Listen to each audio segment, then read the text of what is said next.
how between Upanishad and Purana?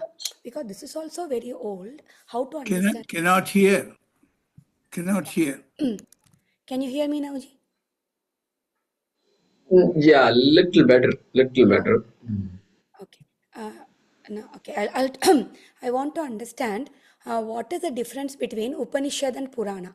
Like, where do they really different? It might be very simple for many of your other students, but I'm just want to understand better. So Purana, there is a word called Purana. In our Shastram, there is Upanishad, there is Puranam also, right? So that is the question you're asking. Yes, Sajjan. Right. So we have our texts are broadly categorized into two: Shruti and Smriti. Shruti Smriti. And then there is a shloka, of course, which says Shruti Smriti Purananam Alayam Karunalayam Namami Bhagavad Padam Shankaram Lokashankaram. So Shruti is there. Shruti is unique. Shruti is Veda. Veda is Shruti. Shruti is Veda. Okay. And that Veda is not authored by anybody. So Apaurusheyam. So Apaurushaya Vastu is Shruti, which is Veda. Once you come out of Veda, then what happens? Then you have what is called Smriti. Smriti. So we'll come to Smriti later. Then Purana and Itihasa. Itihasa Purana.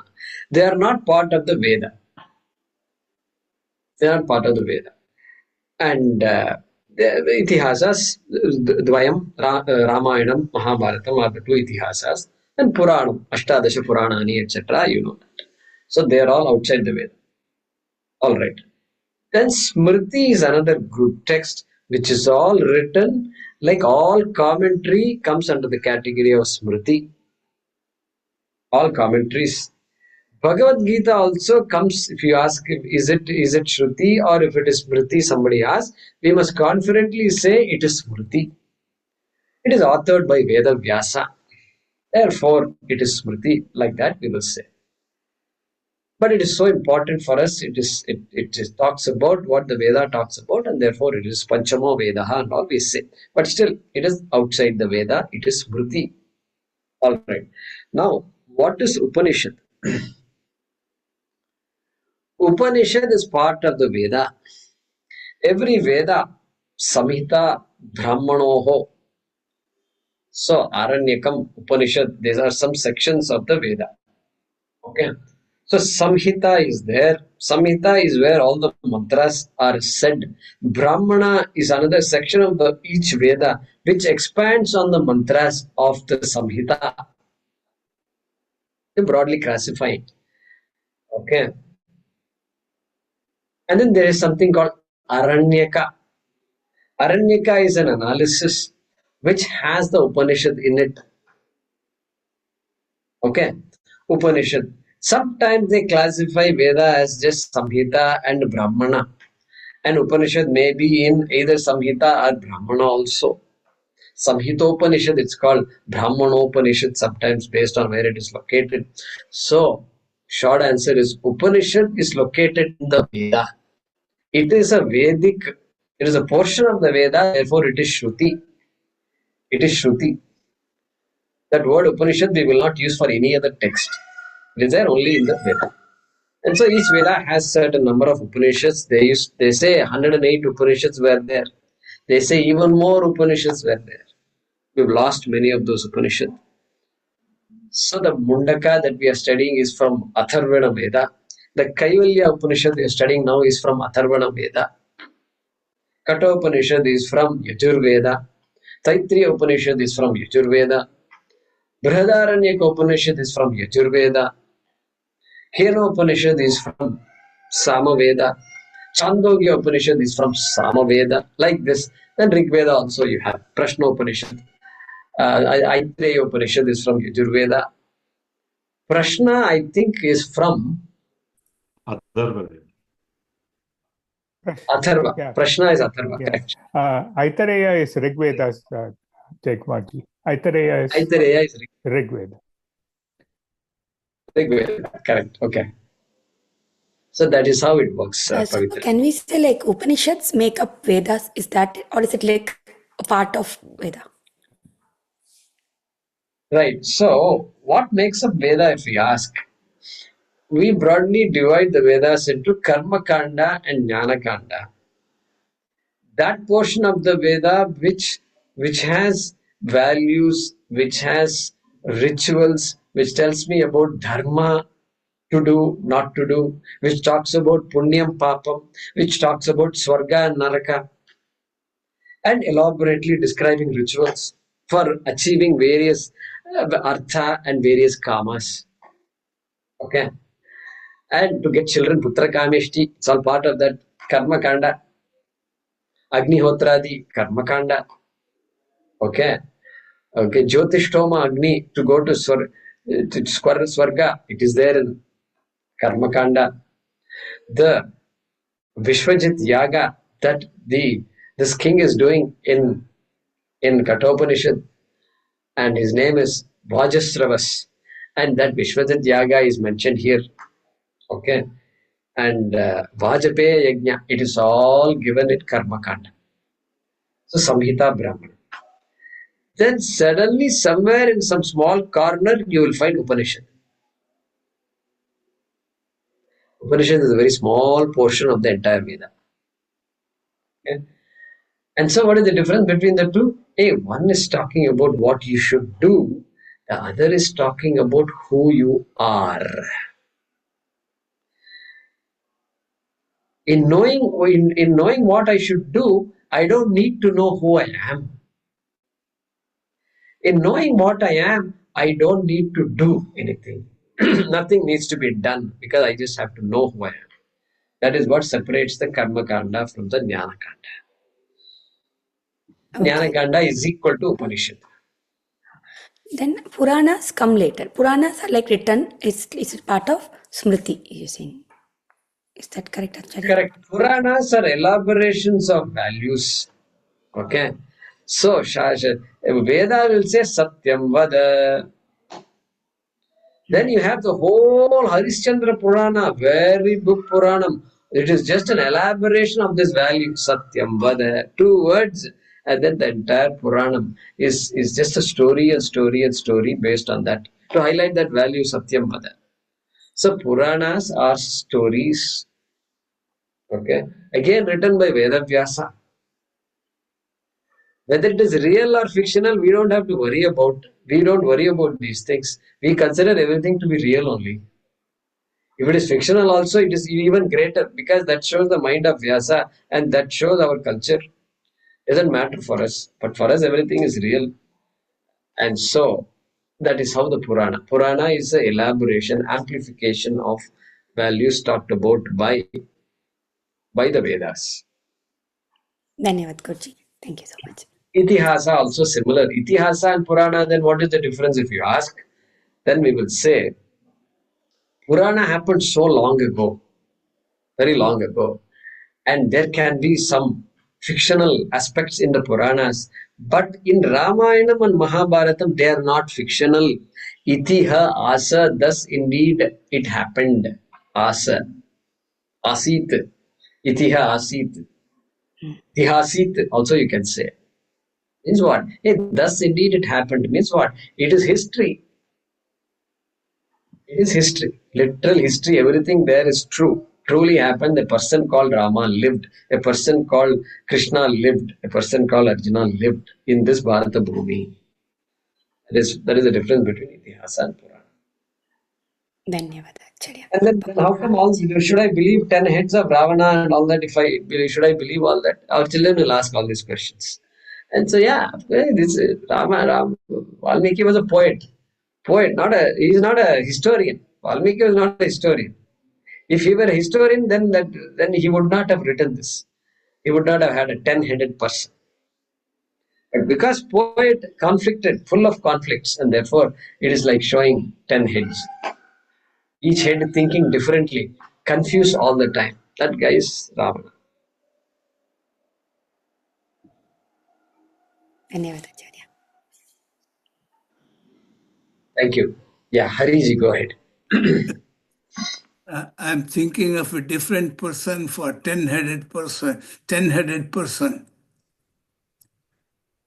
Who Trump. is that? Trump changes his mind.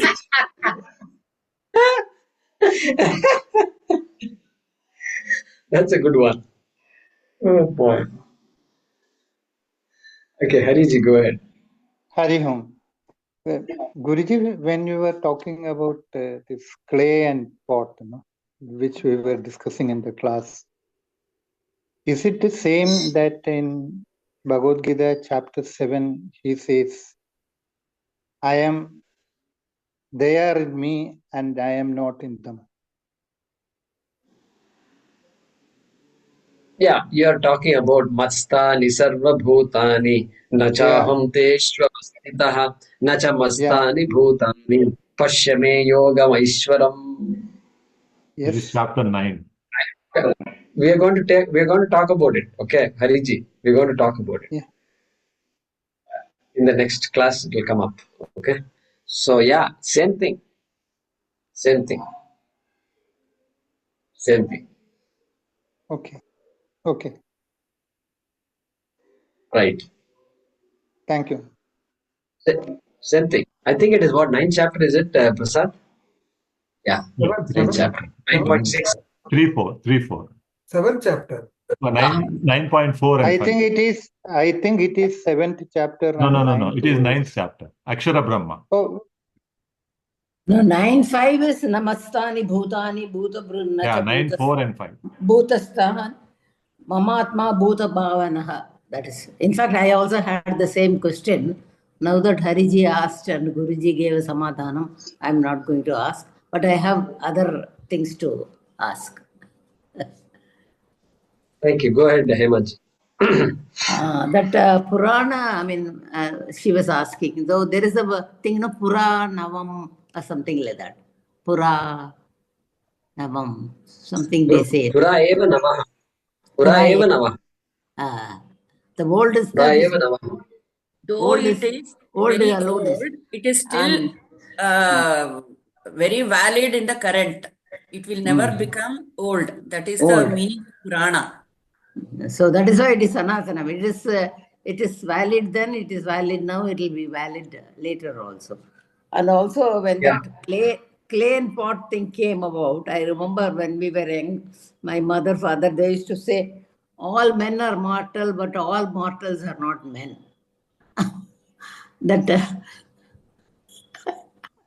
that logic thing, they used to, I mean, some course of conversations, this sentence, always used to be quoted by my father, my mother, and all that when we were very young. So I remember that. That was one more thing. The rest were all, that one more shloka is there from Bhagavad Gita. Sarvani Bhutani Matstani. But anyway, you are going to elaborate on it in the next class. So nothing for Yeah. me to ask on that. So only these two, that all men are mortal, but all mortals are not men. What is what I remembered Okay. for the clay and pot. The An logic. Ayurvedic brand, they have made it as Punarnava.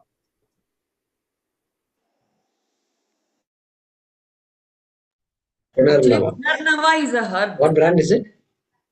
Punarnava Yeah. is a herb. Actually, there is a name, botanical name for that Punarnava. I'll just share if I get. The plant also. It's a plant. Okay, Dheeraj Madan. Namaste, Namaste, Guruji. So, I have two, three questions. Like, firstly, in the mantra, the word ateti was there. So, like, what is the dhatu in ateti? Like, Yeah, so there is a dhatu called in gatau, in. E is the dhatu. E is to go, gatau, in the sense of going. So, eti itaha yanti, that's how it goes, conjugates. So, eti, ati eti, Upaiti ati. also is same. Like Huh? in Bhagavad Gita, there is this word which occurs a lot of time, Same upaiti. thing. Upaiti, praiti, everything same. Same in gata only. Same dhatu. Prapurvaka in gata is praiti. Upaiti, upapurvaka in gatau is upaiti. So here it becomes atyeti. Same thing. Same thing. Different These are all person. popular words in the Upanishads and Bhagavad Gita. Yeah. Okay. So in the sense of going, in the sense of going, uh, going. So it crosses over. So Hmm. crosses that samsara, crosses that mrityu, which is what is stopping me from being happy. Yeah. Okay. Okay. Okay. And like my other question was that you gave that story of lamb and lion. So the entity which is getting that freedom. So we'll say that lion got rid of that lamb, or like basically in analogous to when we are saying that the knowledge that I am Brahman, that will give us freedom from sansara and the body and mind also, right?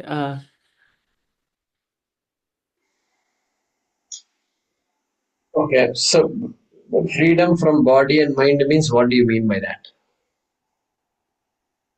So like my question is that we should say that we are the Brahman and knowing that we get freedom from body mind, right?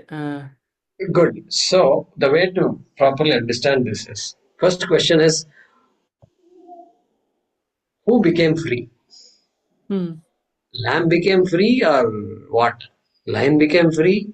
If you say lamb became free, then lamb became free, okay, then lamb was not even there. Then how can lamb become free? Suppose somebody asks. Hmm. There is a lion cub. There is a question of lamb. So lamb cannot become free. Hmm. Because what is there is a lion cub. Then lion cub became free means that also is not correct. Because Lion lion was already free. that also is not correct. And so neither lamb became free because there is no lamb to begin with. Neither lion cub became free because by being lion cub only he is free. And therefore, how can you say lion cub became free? Both are wrong statements. And why both are wrong? Because that true nature of the person, the jiva, who is the confused jiva is there. And the confusion was gone. That's all. Same jiva continues to be there. Who says I am lamb, that also is the same jiva. Now the jiva says I am lion. Hmm. Same jiva only. It has to be the same, because otherwise different jivas means then who is getting moksha? Somebody is having samsara, somebody else gets moksha. It becomes. It's not like that. Can't be like that. So and jiva. So that's why the mind is such a thing that it's playing all these games. And so, okay, that jiva got freedom. Now, second question you asked, then what happened? Moksha atyeti, I will be free from body.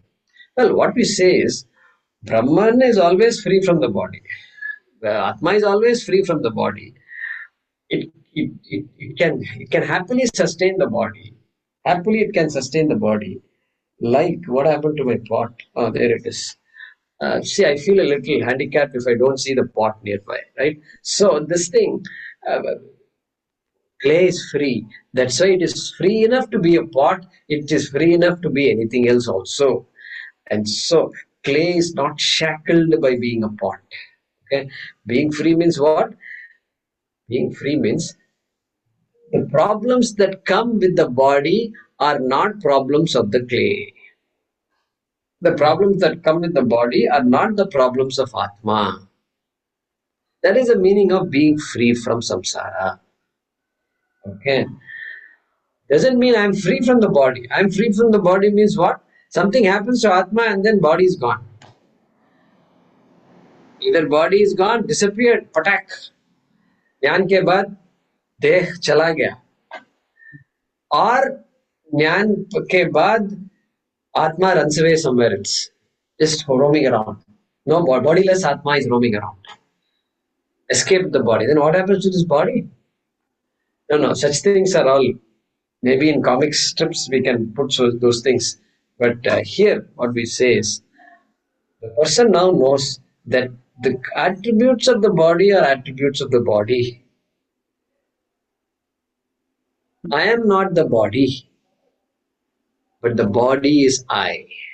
Look at this. I am not the body, but the body is I. That is also like the This Bhagavad Jiva, Gita slok they were telling, 7th chapter slok. that is what we are studying now. So, this Kaivalya Upanishad also same mantra. The clay can now say, I am clay. The Jiva can now say, I am clay. I am not pot,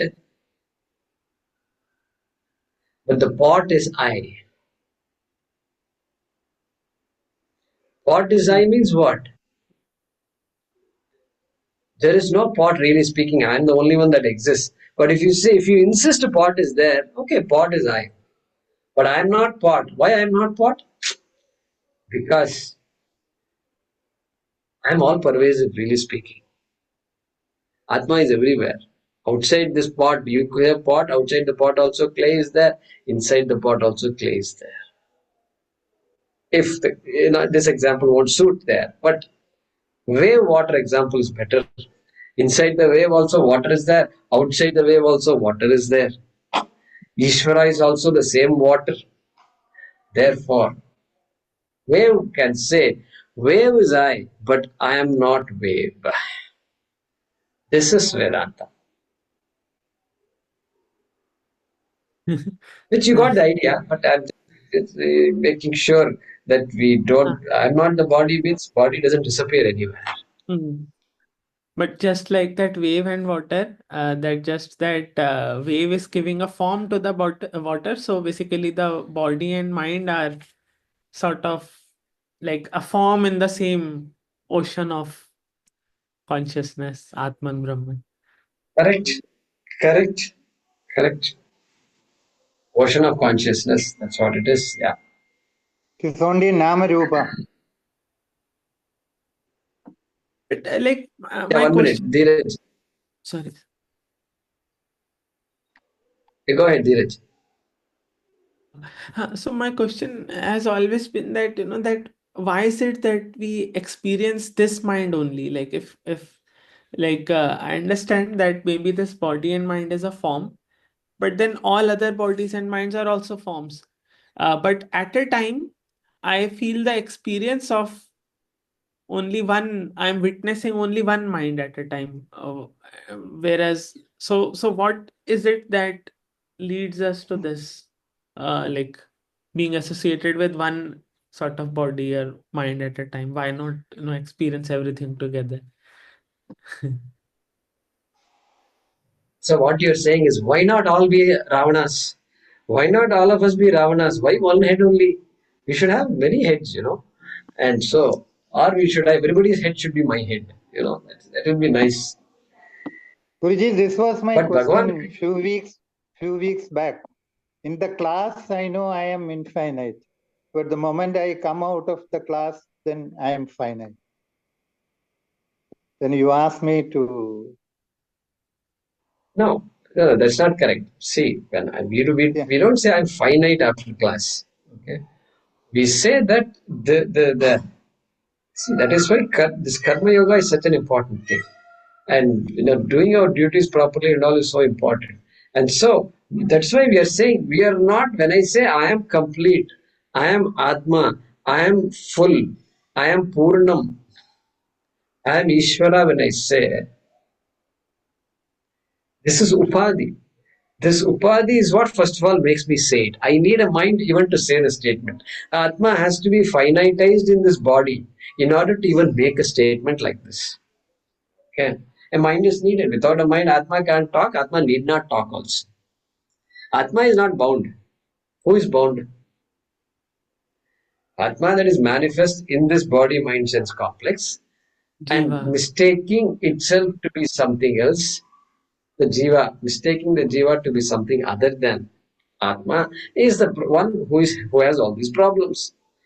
Okay, so that person, that entity who has problems is the one who wants to be free.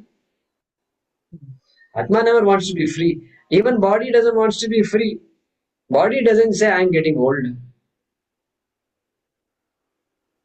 Body doesn't say I'm hurting. Neither Atma says I'm hurting. Hey, Atma doesn't say I'm hurting. Body doesn't say I'm hurting. Then where is the problem? Problem is the guy who owns this body, the guy who owns the body called the jiva, the ahankara, let's say ahankara, there's an entity. There is an entity clearly, ahankara. The I thought is deeply entrenched. And that I thought, which has a, whose idea of I is very limited to this body, mind and senses alone, starts making assumptions, conclusions. And so that entity, that ahankara, is told that, begin thinking differently, because the different is the fact. What you're thinking is not the fact. And so I am finite is what? I am relating to the upadhi. When somebody calls you Hari, you have to respond. You can't say I am Atma. Atma has no name. Atma has no name. Atma doesn't have ears. We are studying in Mundaka Upanishad. Achakshushrotram also it says. Oh, Atma is Achakshushrotram. It has no eyes and ears. Therefore, I will not listen to what you say. This is a good way to terrorize all family members. If a Vedantin can terrorize family members, this is called terror. This is terror. Sitting at home, you can terrorize people. People will say, get out of here. We don't want any Vedanta and all. Thankfully, we don't do that. I hope we are not doing all that. Hey, then what we are doing is, Upadhi is there, and I am connected to this Upadhi. Upadhi, that word Upadhi now I am using. Correct? Upadhi. And that Upadhi has its own dharma. Atma has no dharma. Anyatra dharmat, anyatra dharmat. Nachiketa is saying. Okay? But this Upadhi has dharma. Upadhi dharma, who is going to follow through? That same ahankara, who is being told that you are Atma, you are Nityam, Ajo Nitya Shashvatoyam Puranaha, that same Atma has the dharma. You are a male, you are a female. Nothing. The things that don't belong to Atma is being told. You are a male, you are female, you have this name, you are this is your age, and this is your family, and you are part of this family, and these are your duties in this family. There's no problem. There's no problem at all, really speaking. My knowledge should make me free enough to follow the dharma. And disease also is there. I have to deal with disease. I have to deal with pain now. I have to deal with people. Oh, you mean to say after Advaita Vedanta I have to deal with people?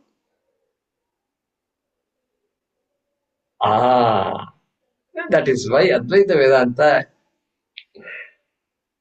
requires some change of mindset.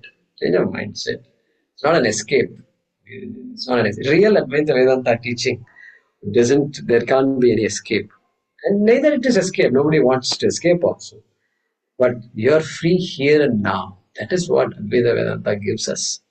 So we have to mull over these ideas. If I keep saying after class I become mortal, in class I be mortal, then that becomes real for you, Hariji. Whatever we keep saying is what becomes real for us.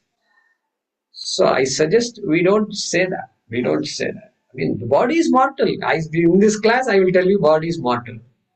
Is there a problem? Do you have a problem with that? Body is mortal. In class, outside class, both bodies mortal only. So that mortal body is there. So we should slowly get away from that conflict. 10 minutes, Zoom is going to exit. Okay? Thank you. Prasad, go ahead. Prasad, Ramuji, and Premaji. 10 minutes.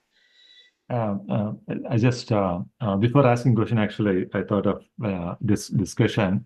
Knowledge cannot and need not reveal Atman. It only removes the cloud just to see it, or just a statement based on what we are discussing. Correct. Questions. I was absent for several classes. While going through that, just one or two observations. One is this tamasa parastat. Actually, they were talking about in Bhagavad Gita, I remember it is Kavim Purana Manusasitaram. That is where it comes, the Tamasa Parastata. That was a question. I think it has come up. Good, And good, good. Kavim Puranam Sashitaram. Anoranya. Anoriniyanam Samanaswaredyaha Sarvasya Data Ramachintya Rupam Achinti Rupam. Achintya Rupam Aditya Aditya Varna Tamasa Parastha. Very good, very good. The second thing is you mentioned the Vishishtadvaitis and all. They get you use the word when we talk about the. So I was thinking actually, as a Advaitin follower, I get bored when when we talk about the what do you call their part, which is the one of the I'm just not getting the word. So basically, as a Advaitin, so what we talk today, that is more interesting to me, like the pot and the clay and water and wave, than some of the Karmakanda, rather, I would say, some of the Karmakanda part. So it's boring when that comes to me. I mean, at least personally, I feel. Yeah, that's all I have. I don't have much. Thank you. Okay, okay. All right, Ramuji. Just the lion cub sheep theory, Swami Vivekananda used to say to inspire India that you are all the lion cub, not the sheep. It comes in the Vivekananda Sahitya also. Correct. You're right. You're right. Good example that you quoted. Yeah, Premaji.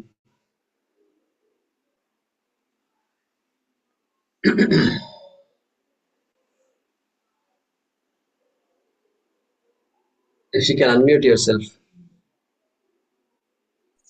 Yeah, I think you can hear me now.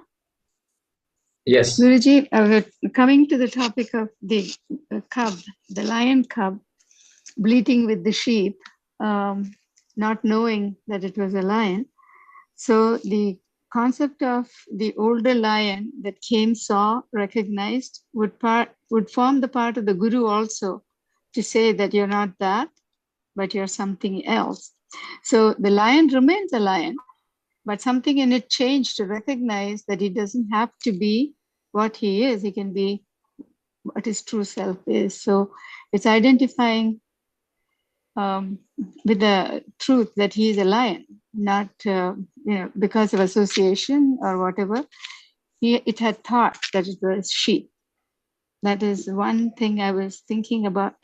The other one was I didn't understand what you said about being a terrorist or violent person, introducing Vedanta in a certain way. I didn't catch that. Okay, so first point is yes, the ignorance. So nothing changes except that the wrong conclusions are dispelled. Okay, wrong ideas are dispelled.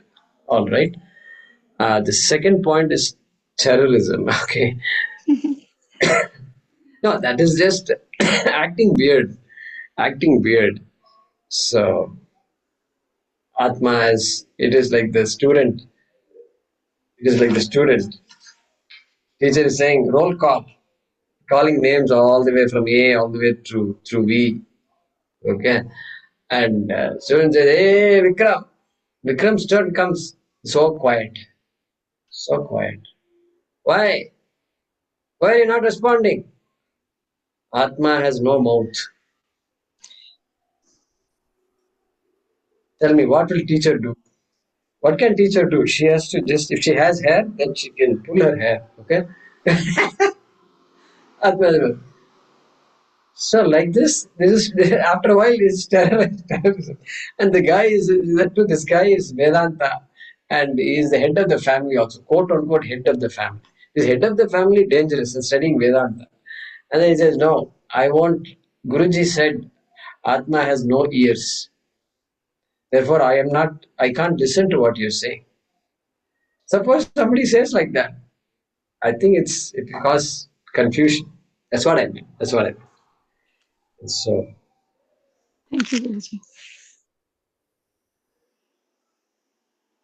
yeah, Dheeraj, 3.5 minutes more.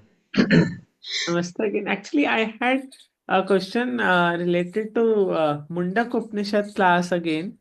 If it's okay to ask in this thing, like so basically, the word achakshu, when we say, so does it mean like yasya chakshu nasti, or should it mean na chakshuhu? Like the one who does not possesses eyes, or the one who is itself not the eye? Like how should we interpret it? Yeah, chakshuhu na vidyate. That's how it is normally defined. Na vidyate means the one who does not have eyes. Okay. Hmm.